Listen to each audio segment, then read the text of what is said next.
నమస్తే. ప్రస్తుతం మనతో పాటు సీనియర్ జర్నలిస్ట్ దాము బాలాజీ ఉన్నారు. ఆయనతో మాట్లాడదాం. నమస్తే సార్. నమస్తే సార్, అఘోరి ఈ మధ్య శ్రీవర్షిని అమ్మాయిని పెళ్లి చేసుకున్నది మనం చూసాము. ఇప్పుడు ఆ అమ్మాయిని బలి ఇవ్వబోతోంది అని చెప్పేసి ఒకటి వైరల్ అవుతుంది. ఈ ఎంతవరకు నిజం అయి ఉండొచ్చు సార్? శ్రీవర్షిని పని కథనం, శ్రీవర్షినికి అఘోరి బలి ఇవ్వబోతున్నాడు అన్న ఒక వార్త నిన్న నుంచి అనేక ఛానళ్ళు వైరల్ చేస్తున్నాయి. దీనికి ప్రధాన కారణం ఏంటంటే మొన్నటి వరకు వాళ్ళు మీడియాతో అందుబాటులో ఉన్నారు.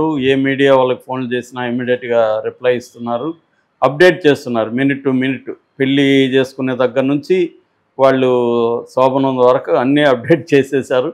సో ప్రతిదీ అప్డేట్ చేస్తున్నారు. ఏ ఛానల్లో వాళ్ళని అడిగినా ఇంటర్వ్యూలు ఇస్తున్నారు. లైవ్లో మధ్యప్రదేశ్లో ఎక్కడ ఉన్నారో అక్కడ నుంచి మాట్లాడుతున్నారు. సడన్గా ఏమైందంటే కొన్ని పరిణామాలు చోటు చేసుకున్నాయి అఘోరికి సంబంధించి. అదేంటంటే ఒకటి మోకిళ్ళ దగ్గర షామీర్పేట ఒకటి, మోకిళ్ళ ఒకటి, 2 పోలీస్ స్టేషన్లు 2 కేసులు నమోదైనాయి. మోకిళ్ళలో ఏమో ఒక ఆవిడ, ఆమె సినిమా ప్రొడ్యూసర్ అని చెప్తున్నాడు, మహిళ, ఆమె 9,80,000 ఇతనికి నగ్న పూజ అని చెప్తున్నారు. అది నాకు విచిత్రంగా ఉంది. సరే, అఘోరి ఏ పూజ అయినా డబ్బులు వస్తానంటే ఏ పూజ అయినా చేయొచ్చు, ఆయన బిజినెస్ అది ఓకే. ఈమెందుకు నగ్న పూజలకు ఒప్పుకొని డబ్బులు ఇచ్చింది అనేది నాకు పెద్ద క్వశ్చన్గా ఉంది. ఇంకొంతమంది ఏమో యోని పూజ అని కూడా రాస్తున్నారు. సో అంటే ఒక ప్రొడ్యూసర్ అంటే కొంత ఎడ్యుకేషను బ్యాక్గ్రౌండ్ ఇవన్నీ ఉంటుంది కదా. వాళ్ళు 10 లక్షలు అనుకుందాం, ఇంకొక 20,000 తక్కువ, 10 లక్షల రూపాయలని ఒక నగ్న పూజ కోసం ఇవ్వడం అంటే ఈ మీద కూడా తప్పుగా, ఈ మీద కూడా కేసు పెట్టాలి యాక్చువల్గా. ఎందుకంటే మూఢనమ్మకాల్ని ప్రచారం చేయడం, నమ్మడం, ప్రచారం చేయడం అనేది ఖచ్చితంగా తప్పు అవుతుంది. సో మొత్తానికి ఆమె మోసపోయానని చెప్పి ఆమె మీడియా ముందుకు కూడా రావడానికి భయపడుతుంది. ఈ కారణం వల్ల ఆమెను అలాంటి వాళ్ళు అడుగుతారు కదా, నువ్వెందుకమ్మా ఇచ్చావు, అసలు నువ్వెట్లా నమ్ముతావు, అసలు అటువంటి పూజలకి నువ్వెందుకు, మంచిగా దేవుళ్ళకి పూజించుకోవచ్చు కదా. అంటే హిందూ మతంలోనే మనకు ప్రాబ్లమ్స్ ఏముంటుందంటే మెయిన్ స్ట్రీమ్ గాడ్స్ వేరే ఉంటారు, మళ్ళీ క్షుద్ర పూజల వ్యవహారాలు నడుస్తుంటాయి. ఒక పక్క వీళ్ళే అవి చేస్తుంటారు. తాంత్రిక్, శైవ, కాపాలిక్ రకరకాల ట్రెడిషన్స్ ఉంటాయి క్షుద్ర దీంట్లో. అంటే హై అండ్ లో ఎండ్ అంటాం, అట్లాగా ఉంటాయి. ఇది ఒక్కొక్కసారి ఏంటంటే బాగా డబ్బు రిచ్గా ఉన్న వాళ్ళు కూడా వాళ్ళ బిజినెస్లో ప్రాబ్లమ్స్ ఇంకోటి రావడంతో వీళ్ళకి ఏంటంటే ఎక్కువ మంది దేవుళ్ళు ఉండడం వల్ల, ఒక దేవుళ్ళు ఉంటే ఒక దేవుడు నమ్ముకునేవాళ్ళు. ఇప్పుడు క్రైస్తవ అంటే క్రైస్తవ నమ్మకం, మన హిందూ దీంట్లో ఉండే వెసులుబాటు కావచ్చు, లేకపోతే ప్రాబ్లం కావచ్చు, ఏ దేవుడిని సంపూర్ణంగా నమ్మరు వీళ్ళు. ఒకే దేవుడితో ఉండరు. ఎందుకన్నా మంచిదని 10 రాళ్ళు వేద్దాము, ఒకటన్నా తగులుతుందా, ఒక దేవుడన్నా చెక్కిపోడా అన్న యాంగిల్ వేస్తుంటారు.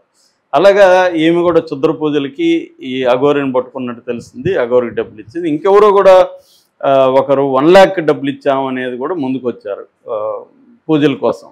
సో అట్లాగే మనకి శ్రీవర్షిని వాళ్ళ బ్రదర్ విష్ణు కూడా ఇది ఆరోపించాడు, చెప్పాడు మనకి, ఇతనికి పూజలకి డబ్బులు చాలామంది ఇస్తారని. అది వాస్తవమే. ఈ మధ్య ఏంటంటే ఇప్పుడు వేణుస్వామి కూడా అది మంచి లుక్రేటివ్ బిజినెస్, పూజలు చేయించడం. దాంట్లో కూడా వెరైటీ పూజలు అంటే ఇంకొంత డిమాండ్ ఉంటుంది. మళ్ళీ యూనిక్, అది కస్టమైజ్డ్ పూజ, నీ కోసం, నీ ప్రత్యేక సమస్య కోసం ఈ కస్టమైజ్డ్ చేస్తున్నాం అని చెప్పి చేయించడం. సో దీనివల్ల డబ్బు ఉండేవాళ్ళు ఏముంది, ఇది కూడా దీనికి ప్రీమియం పూజలు, దీంట్లో మళ్ళీ మామూలు పూజలు, ప్రీమియం పూజలు, వీళ్ళంతా ప్రీమియం బ్యాచ్కి ప్రీమియం క్లయింట్సే ఉంటారు. దేవేగౌడ్ లాంటి వాళ్ళు కూడా వేణుస్వామి దగ్గర వచ్చి చేయించుకుంటారు. జగన్ చేయించుకున్నాడు, అంతకుముందు చంద్రబాబు. ఇలాగా వీళ్ళందరూ ఏంటంటే డబ్బులు ఎక్కువ ఇస్తారు వీళ్ళకి. అందుకని వీళ్ళు వివాదాల్లో కూడా ఎందుకుంటారంటే పాపులారిటీ వస్తే పెద్ద సర్కిల్ వస్తుంది. ఆ మధ్య కూడా ఈ అఘోరి కూడా మన డిప్యూటీ సీఎం భార్యను కూడా పోయి కలిశాడు, ఆమె కూడా కాళ్ళ మీద పడింది.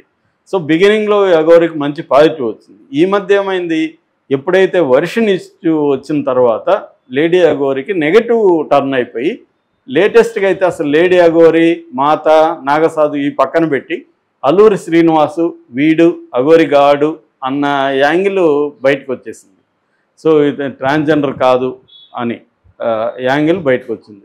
సో ఇప్పుడు ఈ డెవలప్మెంట్స్లో ఒకటేమో ఆమె కంప్లైంట్ ఇవ్వడం మోకెళ్ళ పోలీస్ స్టేషన్లో, రెండేమో రాధిక అనే ఒక అమ్మాయి, ఒక అడ్వకేటు, నన్ను ముందు పెళ్లి చేసుకున్నాడని ఆమె ఇప్పటివరకు ముఖం చూపించట్లేదు కానీ ఆమె వచ్చి మాట్లాడుతుంది. ఆమె తరపున రుద్రస్వామి, ఆయన శివరుద్రస్వామి, ఆయన మాట్లాడుతున్నాడు, వేరే వాళ్ళు కూడా మాట్లాడుతున్నారు. సో ఆమె కూడా మహిళా కమిషన్ దగ్గరకు పోయి కూడా వచ్చింది. ఆల్రెడీ ఇక్కడ మహిళా కమిషన్ ఆయన చైర్పర్సన్ నేరెళ్ళ శారద గారు బాగా యాక్టివ్. ఆమె మనం అనేక కేసుల్లో చూసాం, ఆమె ప్రొయాక్టివ్గా ఉంటారు. సో ఆమె పోలీసులను ఆదేశించింది దీని మీద విచారణ జరపండి అని ఆమె అంటుంది. ఈ అమ్మాయి కూడా కొన్ని ఏదో ఆధారాలు ఇచ్చింది. అతని ఆడియో కాల్ కూడా వసిన ముద్దులు పెళ్ళామా అదే ఇదని మాట్లాడుతున్న ఆడియో కాల్ కూడా బయట పెట్టింది. సో దానికి అతను కూడా సమాధానం ఇచ్చాడు. నేను అందరితో కూడా సరదాగా ఇలా మాట్లాడుతుంటే ఏదో ఇచ్చాడు, కానీ అదంతా కుదరదు అంత ఈజీగా. సో దానికి ఈ అమ్మాయికి సమాధానం ఇవ్వాలి, కేసు పెట్టినప్పుడు రావాలి. ఈలోప నిన్న ఏమని జరిగిందంటే, జోగిని సంధ్య, ఆమె ట్రాన్స్జెండరు, ఆమె మామూలుగా మనకి యూట్యూబ్ ఛానల్లో బాగా పాపులర్, మన ఛానల్లో కూడా మాట్లాడినట్టుంది. సో ఆమె నిన్న వెళ్ళి షామీర్పేటలో కంప్లైంట్ ఇచ్చింది. అసలు ఈ మా ట్రాన్స్జెండర్ కమ్యూనిటీకి ఇతను బ్యాడ్ నేమ్ తెస్తున్నాడు, అసలు ట్రాన్స్జెండర్ కాదు, ఇతనికి ఎవరో అమ్మాయిలతో మిస్బిహేవ్ చేస్తే అతని అంగాన్ని కాల్చారు, అందువల్ల ఇతను సర్జరీ చేసుకున్నాడు అని ఒక యాంగిల్ ఆమె తీసుకొచ్చింది. నేను మామూలుగా ట్రాన్స్జెండర్స్ ఎలా ఉంటారో బేసిక్గా చెప్పాను. ట్రాన్స్జెండర్స్ ఏంటంటే సహజంగా మేల్ బాడీలో ఫిమేల్ మైండ్ ఉన్న వాళ్ళు ఆ బాడీని సహించలేక ఆ బాడీని మార్చుకుందామని ట్రై చేసి ఫిమేల్గా మారిపోతారు సర్జరీ ద్వారా. ఇవాళ మంచి సర్జరీస్ ఉన్నాయి, డబ్బులు పెడితే మొత్తం వోకల్ కార్డు దగ్గర నుంచి అన్నీ మార్చేస్తారు. ఫిమేల్ వాయిస్ వస్తుంది, ఫిమేల్ అంగాలు పెడతారు, అన్నీ ఫిమేల్కి ఉండాల్సిన లక్షణాలన్నీ కూడా క్రియేట్ చేయగలరు ఇవాళ.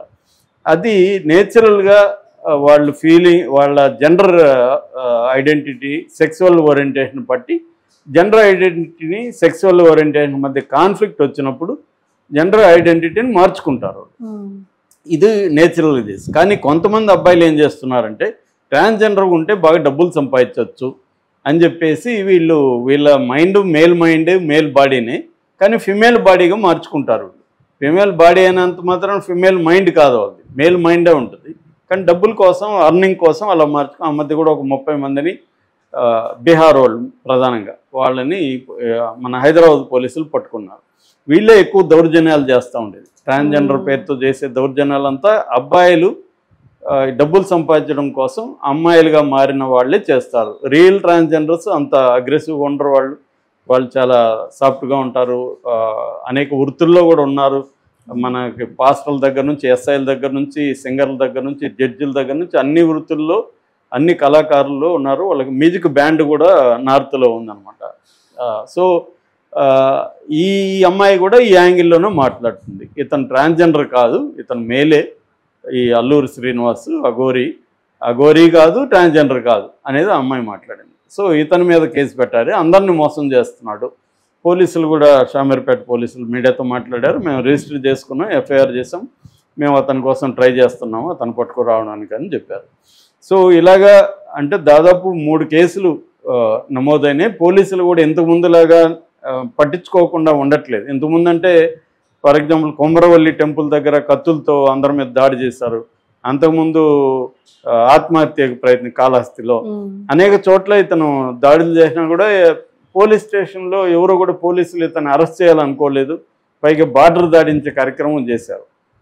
మేబీ అదే ఇతనికి అలసైపోయింది. అంటే నన్ను ఏం చేయలేరు, నేను సనాతన ధర్మం అని చెప్తుంటే పవన్ కళ్యాణ్ లాంటి హోదా నాకు కూడా ఉంది అనే స్థాయికి మన అఘోరీ శ్రీనివాస్ వెళ్ళిపోయినట్టుగా తెలుస్తుంది. అందుకని పవన్ కళ్యాణ్ వాళ్ళ బాబు మార్క్కి యాక్సిడెంట్ అయినా కూడా నేనున్నాను, నేను రక్షిస్తానని ముందుకు వచ్చాడు, ఇతను ఊరు అడగకపోయినా. అంటే సెలబ్రిటీల విషయంలో ముందుకు వచ్చి ఒక వేణుస్వామిలాగా మనం కూడా పాపులర్ అవ్వచ్చు, దీనివల్ల డబ్బులు సంపాదించవచ్చు అన్న ఒక యాంగిల్ అయితే అఘోరీ శ్రీనివాస్లో ముందుకు కనిపిస్తుంది. అందుకని అఘోరీలు ఎవరు కూడా మెయిన్ స్ట్రీమ్ దీంట్లోకి రారు. అసలు ఎప్పుడో కానీ కుంభమేళాల లాంటి దీంట్లో తప్ప అఘోరీలు మనకు కనిపించారు. అలాంటి అఘోరీల దీంట్లో ఇతను ఎలా చేరాడు అనేది ఒక విచిత్రం. రెండోది అఘోరీలు పట్టించుకోరు కూడా, తమ పేరుతో ఎవరో ఏదో చేస్తుంటే వాళ్ళకి అసలు ఇమ్మెటీరియల్. మామూలుగానే అద్వైతానికి ఎక్స్ట్రీమ్ ఫామే అఘోరీ సెక్ట్ అనమాట. ఇది నేను చాలాసార్లు చెప్పాను కూడా. సో అద్వైతం అంటేనే జీవ జగదీశ్వరుడు మిత్ అనేది, జీవము జగత్తు ఈశ్వరుడు మిథ్య అని అద్వైతం నమ్ముతుంది. పరమాత్మ మాత్రమే సత్యం అని నమ్ముతుంది. సో జీవము లేదు, జగత్తు లేదు, ఈశ్వరుడు లేదు. అంటే నేను లేదు, నాకు బయట ఉన్న ప్రపంచం లేదు, ఈ ప్రపంచాన్ని నన్ను పుట్టించాడని చెప్తున్న ఈశ్వరుడు కూడా లేడనేది అద్వైతం చెప్తుంది. దాని ఎక్స్ట్రీమ్ ఫామ్కి వీళ్ళు తీసుకెళ్తారు. అందుకని వీళ్ళు శవాన్ని కూడా తింటారంటే వీళ్ళు ఏదో ఫ్రై చేసుకొని మసాలాలు వేసుకొని తినరు. శవం అంటే వాళ్ళ దృష్టిలో శవమైనా ఇంకొక పదార్థం, ఒక వంకాయ అయినా ఒక శవమైనా ఒకటే వాళ్ళ దృష్టిలో. రెండు కూడా మిథ్య, కాబట్టి ఏదన్నా తినచ్చు. ఆ ప్రాక్టీస్ కోసం వాళ్ళు ట్రై చేస్తారు. అంత తప్ప శవాన్ని దీన్ని బతుకుతారని కాదు అఘోరీలు. అఘోరీలకు ఒక ఫిలాసఫీ ఉంది, వాళ్ళకి గురువు ఉంది, ఒక పరంపర ఉంది. కానీ తనకు అవేవి లేకుండా దీన్ని ఉపయోగించుకున్నట్టు తెలుస్తుంది. ఈ యాంగిల్లో ఇప్పుడు ఏమైందంటే అతను ఫోన్లు స్విచ్ ఆఫ్ చేసేసాడు భయపడి. ఎక్కడ ఫోన్లు ఉంటే వీళ్ళు వచ్చి ట్రాక్ చేసి మనల్ని పట్టుకొస్తారో అని చెప్పి చేసేసారు. దాంతో ఇప్పుడు తల్లిదండ్రులు భయపడుతున్నారు, నా కూతుర్ని ఏమన్నా వీడు బలిచ్చేస్తాడా అఘోరి అని భయపడి. ఎందుకంటే అఘోరీల మీద రకరకాల కథనాలు ఉంటాయి, బలిస్తారు. పైగా ఇతని మీద ఇంకా ఘోరమైన కథనాలు వస్తున్నాయి.